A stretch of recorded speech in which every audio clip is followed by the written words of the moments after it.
Hey guys, welcome back to my channel. Today's video is going to be a tag that was started by one of my all-time favorite YouTubers, Samantha March. This is the brands that excite me tag, and it's done in a top 5, bottom 5 format. So like the top brands that excite you, and then the 5 brands that really, like, their releases just don't excite you very much at all.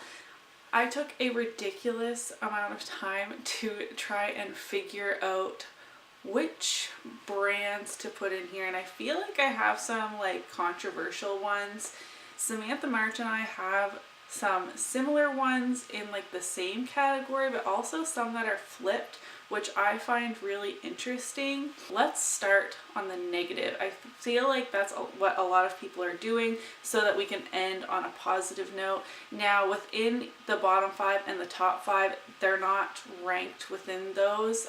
There's not like the absolute worst and then the brand that excites me the most. That's not really how I did it personally. Okay, bottom 5. I'm just gonna start off on a shocking note, I guess. Fenty.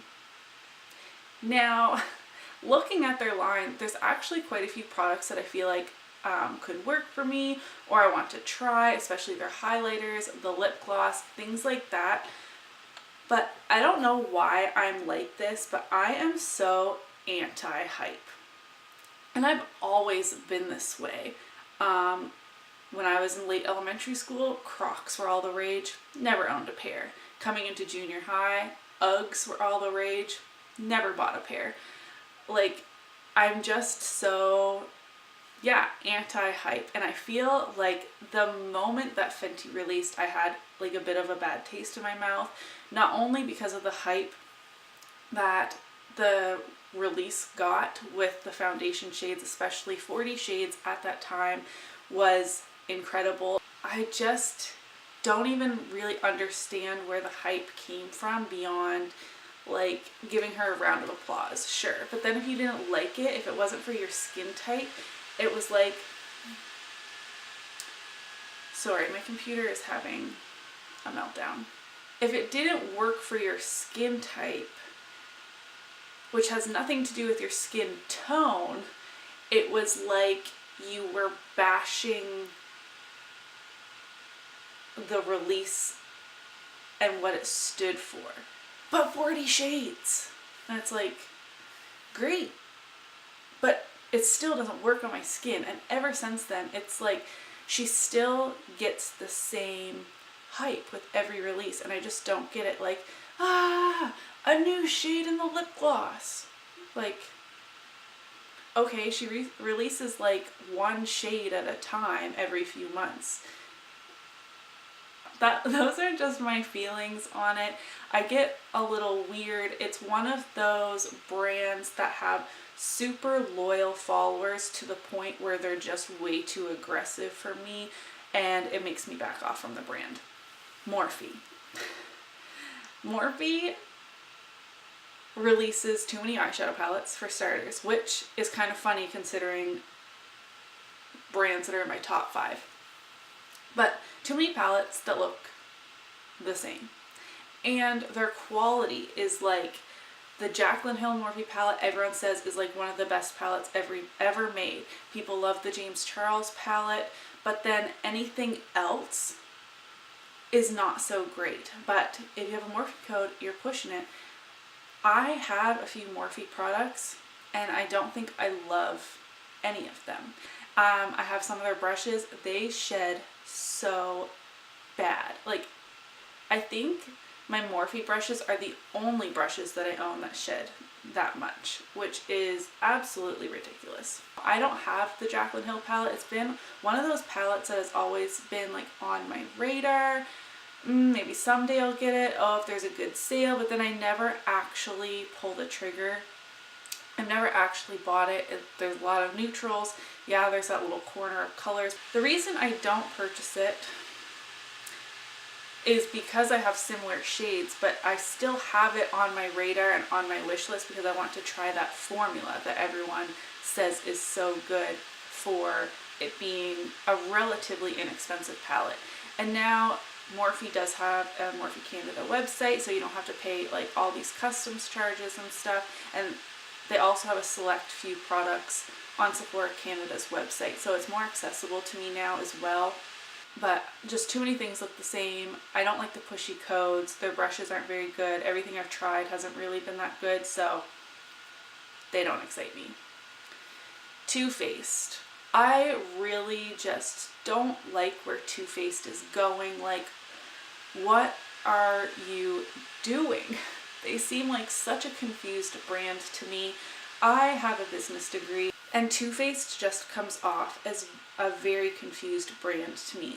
On the one hand, they have all of this like cutesy, younger audience type products. Think Clover palette, Sweet Peach palette, like those kind of cutesy things that draw your eye. A younger demographic would really enjoy it. But then they come up with things like the Glow Job, Pat the Puss, things like that. And I just don't feel like those two things should be on the same stand. Looking at it as a marketing standpoint, I find it's really hard to explain this to someone who maybe doesn't understand marketing, because people got very mad at me when I voiced this opinion in the past on another channel in the comment section. And it's not that I'm offended by these products. It's just that they don't belong on the same shelf. If you're drawing in a younger demographics, think young teens. A 14-year-old got a Sephora gift card. They're kind of looking around. Their eyes caught by brands like Too Faced. It is what it is for the most part. Like, in a general sense. They see pink, cute, pretty colors that they can use. They go over there, they're looking at the Sweet Peach palette, the Chocolate Bar palette, all of these cute things. And then right beside it is a mask called the Glow Job, which is kind of whitish, clearish. You get where I'm going. In my mind, it's a little inappropriate. And they've been kind of doing these weird things for a while now. I'm just feeling a little weird about it. Nothing they're coming out with has been catching my attention for a while. Now, I like products from Too Faced. It's not that. Especially their base products. Their peach base product line, like powder, foundation, that is working really well for my skin type, which is like problematic combo skin. I'm wearing the Peach Perfect foundation today. It's not that. It's just... Do I need to keep explaining? You get what I'm saying. The fourth brand I have on my list is Kylie Cosmetics. I've voiced this in the past that I just don't feel like the Kardashian Jenners need my money. Not that Rihanna needs my money or Jared from Too Faced needs my money, but their whole family makes me feel a little weird about like what they do to make money. I'm like everything. I'm talking about the diarrhea teas, the gummies that make your hair grow, the KKW beauty. Like, Kim has been in interviews and said she really doesn't know that much about makeup. Like, it's her makeup artist Mario more so, but then Kylie's doing really well with her makeup brand, so Kim should have one too. Like, that whole the devil works hard but Kris Jenner works harder, definitely agree with that. And so Kylie is my focus just because I feel like her makeup line especially is more legit. I don't know, like, out of all of them, yeah, Kylie likes makeup the most. I feel like, at least it appears to be, that she has a lot to do with the company. But beyond that, just her releases don't excite me either. Like, again, the palettes are more of the same. She comes out with these huge collections with all of her friends and family a lot of the time. Like, it's just getting a little it's a lot. And lastly, for my bottom 5, I put Essence. Now, time and time again, I go to the Essence section in my drugstore, which is very small. It's like this wide, but it's like packed with stuff. Like from the top of the shelves all the way down, it's only like a foot wide, but it's like full of products. You can hardly pick apart what is what. And I want to try their Pure Nude highlighter, especially their Make Me brow gel thing. Like there's things that are on my wish list that I want to try because they're so affordable and they come recommended like by YouTubers I trust, especially because of the price tag. They're saying like, wow, this highlighter is really good and it's really cheap. So I should definitely pick it up because it's so affordable. But every time I walk by there, I never actually pick anything up. Like nothing calls my attention in real life. They don't release a ton of stuff. Sorry if you can hear the kids over the baby monitor. But they're just kind of boring to me. I don't really care if they're that cheap if nothing calls my attention either. You know what I mean? And so those are the bottom 5. I feel like I didn't really have to say this, but maybe I should have. But like controversial brands that I've talked about in the past, I just didn't even put on this list. Like Kat Von D. Okay?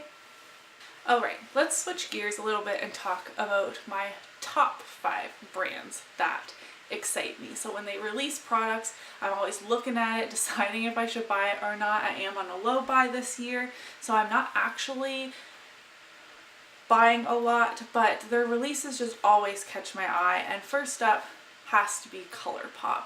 Now, I know it's kind of hypocritical to say that Morphe's releasing too many palettes, but in comparison, their palettes are more interesting. They're coming up with new color stories. They're doing something a little bit different. Like their new spring collection, they have a Super Shock shadow in a palette. Like they made it stable enough to not dry out in a standard palette format. You asked for a green palette, they gave you one. They did have that period of time where they were doing warm neutrals with a pop of blue. I know, we were all bored with that. I was too, but they're doing innovative things. Jelly Much eyeshadows. I always enjoy their different lipstick formulas. Like, they are one of my favorite brands overall. They have so many products to choose from. Yes, they release too much. I do agree, and nobody could keep up with all of the releases, but it's a brand that if I could, I would buy most of the releases. Like, it's just always catching my attention. They release a lot, but the quality is there for the most part, and I just like what they're doing over there at ColourPop. Next, this is a brand that was in Samantha March's bottom 5, which I find interesting, and that's BH Cosmetics. Now, they're also an affordable online brand similar to ColourPop, and they were recently bought out by a bigger company, so they're no longer independently owned, and that is why they're releasing so much in the last few months. Is they got bought out by a bigger company and they're just able to push out more product faster. And as much as we say we're annoyed by that, we are buying products from those brands over brands like, say, I don't know, It Cosmetics, who rarely comes out with like a lot of new, you know what I mean? So brands are now starting to push more releases because it catches your attention more often. You're more likely to purchase it, if that makes sense. So BH has been coming out with a lot of eyeshadow palettes recently, but a lot of them are catching my attention. The collaboration with Daisy Marquez, I'm not really sure who she is, but I really love the colors in there. I still want the 2 Zodiac palettes, like the original and the Love Signs edition. I absolutely love the Weekend Festival palette from last year. I continue to use that. I like their blushes. I like their brushes. Like, they're affordable. They're good quality for the price. Are they the most amazing eyeshadows or brushes or blushes or whatever? The most amazing ones that I've ever tried in my life? No, of course not. But they're affordable and accessible. Now, not overly accessible to me here in Canada. Yes, they ship here, and I think sometimes you can even get free shipping. They have sales, but I always get hit with a huge customs fee when I get my package, and that is why I don't order from them as often as I would like to. Is because you're really excited about a sale, you spend quite a bit of money because you know that like you're paying for shipping and all of that, and then it comes to your door and the post worker is like, okay, $25, and I'm like, what? Like it's a big customs charge to me. It's like between $18 and $25, I believe. But that being said, when I see them on Trendmood or on their own Instagram page, I'm always like, is today the day that I make this order and make it big? Because it doesn't matter if you buy 2 things or 15 things, you're still going to pay like about the same customs charge. Thirdly, I have Anastasia Beverly Hills. And I feel like this is on a lot of people's list, and that is because they have a great online presence. They don't release an exorbitant amount of products, but they still have consistent, good, like well thought out releases. And it's not just the eyeshadow palettes. Like, I only own Modern Renaissance, and while I do like that palette, I loved it at the time, I haven't used it in a very long time. And I would buy all of the other palettes in that format. I just can't afford to, basically, right now. And they would be like the only eyeshadows I could buy. It's like I could buy like 3 ColourPop palettes or 1 ABH palette. You know what I mean? But it's like their highlighters they came out with. They have a great highlighting brush. Their brow products, like there's a reason ABH is like the brow queen. Her brow products are my favorite, and I continue to repurchase them even though there are a ton of more affordable options. The Brow Wiz, the Clear Brow Gel, all of those, they're just great products. And I do like, I'm looking at the Riviera palette. I like color. The kids are being very loud.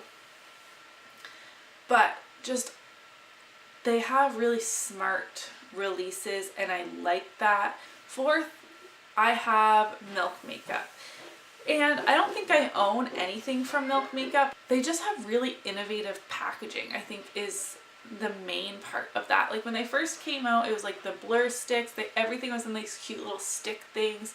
I thought that was interesting, but it felt a little unsanitary to me. I don't know. It still weirds me out a little bit, so I haven't tried any of those. Now they have a lot of like CBD oil products. I really want to try the Kush Brow Gel, especially.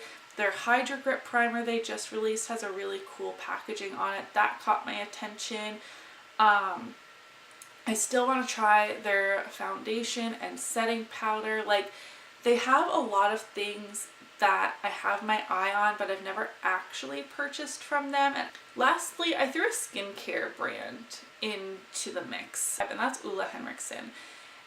A lot of their products have worked really well for my skin, and I like that they are in this like middle price range. Like, they're not Drunk Elephant, Sunday Riley. They're a little bit higher end than like First Aid Beauty or like Drugstore, of course. Like, they're right in the middle there, and that is the like high-end skincare level that I'm at, if that makes sense. But they're also releasing things at a good steady rate for it being a skincare brand, and they're still pretty innovative. Like, they just released some retinol products. They just released a primer that looks really interesting, and they just have something for everyone. Anti-aging, hydrating, acne, normal skin, dry skin. Like, they just have a well-rounded line while still releasing fun masks or scrubs, or you know what I mean? Like, it's not just boring skincare all the time. I say boring skincare when actually I really enjoy buying skincare, but I just really like their brand. I like their packaging. I like how each line is like a solid color. Like, it's really eye-catching. Your eye goes there, and then you know, like, okay, I'm in the royal blue line, or the bright green, or bright orange. Like, I just really like everything that they're doing. They have good ingredients. They have well thought out products for everyone. I've had no issues with anything I've tried from them, and over the years I have tried quite a bit of stuff from their brand. I'm sorry I rambled a lot in this video. I know I got off on a few tangents, as I am in this outro as well. But I just felt like I had a lot to say about these brands, so I hope that's okay. Those were the top 5 brands that excite me, and the bottom 5 brands that just don't catch my attention very often. I would love to know what your top 5 and bottom 5 are. Thank you to Samantha March for creating this tag and opening it up for everyone if they wanted to do it as well. It was really fun. I had fun going through my makeup wish list and revisiting Trend Mood, just kind of scrolling and noticing what is catching my attention. I know Samantha was talking about how she does the Will I Buy It, so she kind of does this exercise almost every week, but as someone who doesn't do those types of videos, it was interesting for me to kind of go through that and like visually what was catching my attention. I had a lot of fun doing this tag. If you enjoyed today's video, please do give it a thumbs up so that I know. Subscribe if you haven't already, and I'll see you in my next video. Bye!